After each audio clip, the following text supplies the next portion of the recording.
Fala, meus amigos, minhas amigas ligadas aqui no Dois Toques, a casa do futebol, para a gente falar de dois assuntos no vídeo de hoje, domingo: mercado da bola e o encerramento de ciclo de jogadores que marcam época nos times em que atuam. Qual o momento de se encerrar um ciclo? Tem um manual, alguma coisa que a gente possa saber? Não. É ídolo, mas o tempo se encerrou, então é o momento de ir ou não. Tem que ter a cultura da idolatria, não dá para encerrar ciclos de qualquer jeito. Bom, como é que a gente sabe isso, né? Como é que os clubes sabem isso? Como é que os próprios jogadores entendem também essa questão? Vamos falar no vídeo de hoje sobre isso, mas antes eu peço seu like e sua inscrição aqui no Dois Toques. Estamos bem pertinhos dos 31, olha só, dos 51 mil inscritos aqui no Dois Toques. Muito obrigado pela sua moral, muito obrigado pela sua audiência nessa janela de transferências, sempre falando de mercado da bola aqui no Dois Toques. Parece que o Flamengo venceu a concorrência com o Cruzeiro sobre o Vitão, zagueiro do Internacional, que teve até destaque no início da temporada, é bom zagueiro, tem valor, mas no Internacional, como o time inteiro caiu muito de produção, né? E o Vitão está a detalhes de ser anunciado como reforço do Flamengo, bom reforço, Flamengo pegando mais um jogador interessante, muito alto, forte, rápido, para a sua zaga, para reforçar o seu setor defensivo e também dar uma rejuvenescida, né? O Flamengo sempre trabalhando essa renovação com muita inteligência, pegando aí o Vitão, só falta agora mesmo anunciar. O Flamengo que vive um drama, né, da renovação com o Felipe Luiz, acertou detalhes, acertou valores com o Felipe Luiz, tudo certinho para renovação. Só que o Felipe Luiz não quer que os valores da sua comissão técnica saiam dessa grana que ele vai receber e o Flamengo não abre mão de que saia desse dinheiro dele, né? Então, o Flamengo não quer pagar o que o Felipe Luiz pediu e por fora a comissão técnica. Então tem um imbróglio aí, tem um impasse, e é claro que o Flamengo trabalha com 3 nomes, né? Um deles é o Arthur Jorge, já falei aqui, tem a multa rescisória de mais de 33 milhões de reais para ser paga. O nome do Thiago Motta é um nome interessante também, veiculado no Flamengo, só que Thiago Motta e Danilo, que fez o gol da final da Libertadores do Flamengo, não se bicam, não se dão, tá? Então tem esse perrengue para se resolver. E o Leonardo Jardim, que é muito bem avaliado no Flamengo internamente, só que o Leonardo Jardim não quer trabalhar mais no futebol brasileiro e talvez nem queira mais trabalhar. Talvez Leonardo Jardim tenha encerrado a sua carreira. Que coisa, né? Enfim, tem esse impasse em relação ao comando do Flamengo. Outros clubes estão trabalhando também nessa questão de desburocratizar o processo para poder anunciarem seus reforços.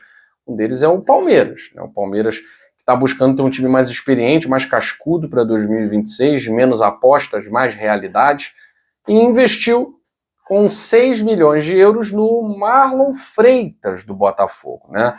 Estava rolando um impasse, o Marlon Freitas abriu mão dos valores a serem recebidos por ele para que pudesse acontecer esse anúncio de uma vez por todas e eliminar aí o que estava emperrando essa negociação. E aí é o ponto do vídeo também, né? Além do mercado da bola, tem esse ponto. Será que ciclos precisam ser encerrados? Quando a gente fala em jogadores que são ídolos ou candidatos a ídolo de um clube, símbolos de um clube, símbolos de uma conquista, esses ciclos precisam ser encerrados? Qual é a hora de se encerrar um ciclo de um grande jogador num clube? Não sei se é o caso do Marlon Freitas, né? Eu até nem acho que seja. Eu acho ele muito mais simbólico em 2024 do que um ídolo. Não acho que seja ídolo nem perto disso, né? Acho que seja um símbolo do sofrimento daquele Botafogo de 23 para 24. Acho que há outros jogadores no elenco com muito mais apelo do que o Marlon Freitas. Para mim, o Alexander Barbosa é um desses jogadores, né? Apesar de não ter feito parte do time de 2023. Né? Mas como fazer isso? O jogador sabe? O clube sabe? Eu vejo o próprio Flamengo como um modelo de finalização de ciclos. Porque o Flamengo não deixa de ser campeão mesmo encerrando ciclos com jogadores importantes. Eu me lembro de quando Everton Ribeiro foi liberado para ser jogador do Bahia. Muita gente criticou. Muita gente criticou. E 75% de flamenguistas, numa pesquisa feita por um dos maiores canais do Flamengo, reprovou a ida do Everton Ribeiro para o Bahia. Aprovavam a saída do Everton para qualquer outro clube, mas para o Bahia, reprovação total. Da mesma forma, Gabigol que fez gols importantes na final da Copa do Brasil, fez 2 gols na final da Copa do Brasil contra o Atlético Mineiro, no Maracanã. Gabigol foi para o Cruzeiro, reforçando um rival de Campeonato Brasileiro. Então, o torcedor do Flamengo, que tinha no Gabigol uma figura emblemática, simbólica, ídolo do Flamengo, sim, o torcedor do Flamengo tem que assumir isso, sem medo de ser feliz. Ídolo do Flamengo, sim. Jogador que fez gol em todas as finais de Libertadores de que participou, né? Sim, ídolo. E foi para o Cruzeiro. Então o Flamengo é um time que sabe fazer esse encerramento de ciclo, porque consegue repor, de certa forma, a altura, mantendo alguns pilares, né? Dá para falar que Arrascaeta e Bruno Henrique são os principais pilares desse time do Flamengo, que desde 2019 vem empilhando títulos. Por outro lado, o Botafogo tem um encerramento de ciclo mais polêmico. Por quê? Porque 25 não foi um ano de título, né? Então o torcedor acaba entendendo que não foi bem feito. E agora a saída do Marlon Freitas, que é um jogador símbolo da conquista de 2024. E aí tem aquela questão, o jogador com mais de 30 anos, vai fazer 31, já 3 temporadas, 23, 24, 25 no Botafogo, é um jogador que divide opiniões, a torcida pega muito no pé do Marlon Freitas, reconhece a qualidade, mas ainda assim pega mais no pé do que dá apoio. Essa é a grande verdade da torcida do Botafogo em relação ao Marlon Freitas, né? Porque é um jogador que entrega muito com a bola nos pés, mas sem a bola no pé não entrega quase nada em termos de marcação, né? E o Botafogo, de certa forma, ao meu ver, fez um encerramento de ciclo com alguns campeões de Libertadores de uma forma muito pacífica e muito bem feita.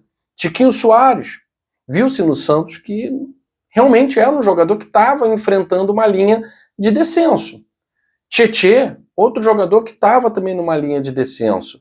Danilo Barbosa, Gatito Fernandes, Júnior Santos talvez tenha sido o caso mais complicado no início, e depois a torcida do Botafogo viu que realmente o Júnior já estava num caso que era físico, né? Um caso mais médico do que outra coisa, né?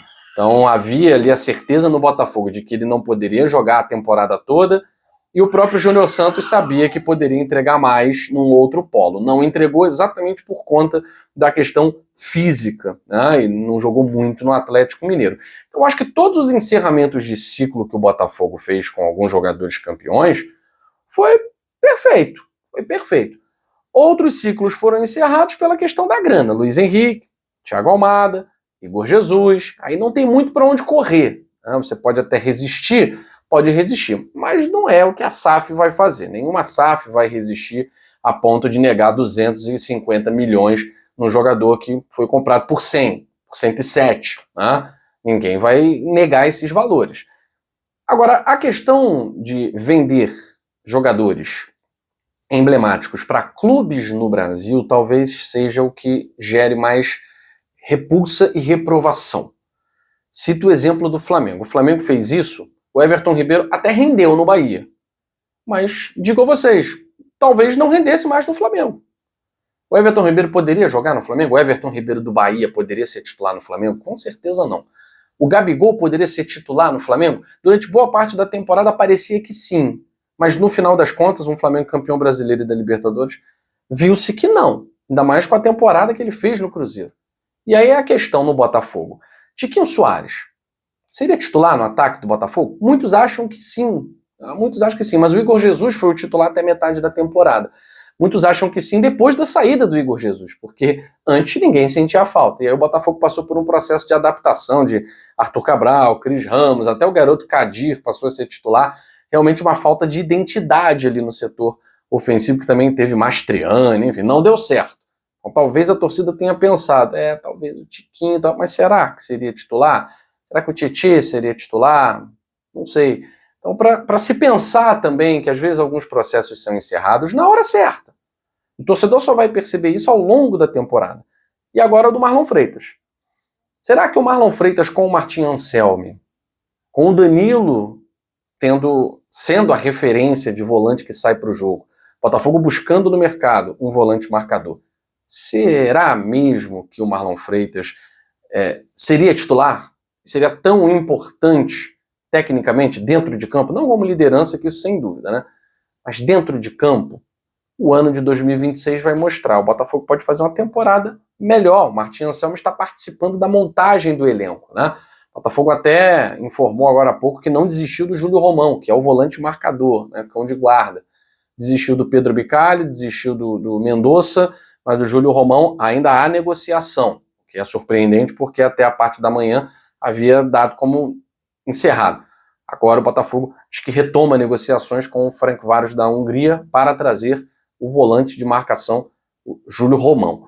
Bom, é uma coisa para a gente saber, entender ao longo do processo. Mas os exemplos estão aí. Ciclos precisam ser encerrados. Resta saber quando, qual é o momento ideal e a que preço, né? Para as SAFs, tudo tem um preço. Para o associativo, depende também. O Flamengo tem mostrado que a coisa certa a ser feita é se desfazer de alguns jogadores. E o que você acha? Quero ver seus comentários. Valeu!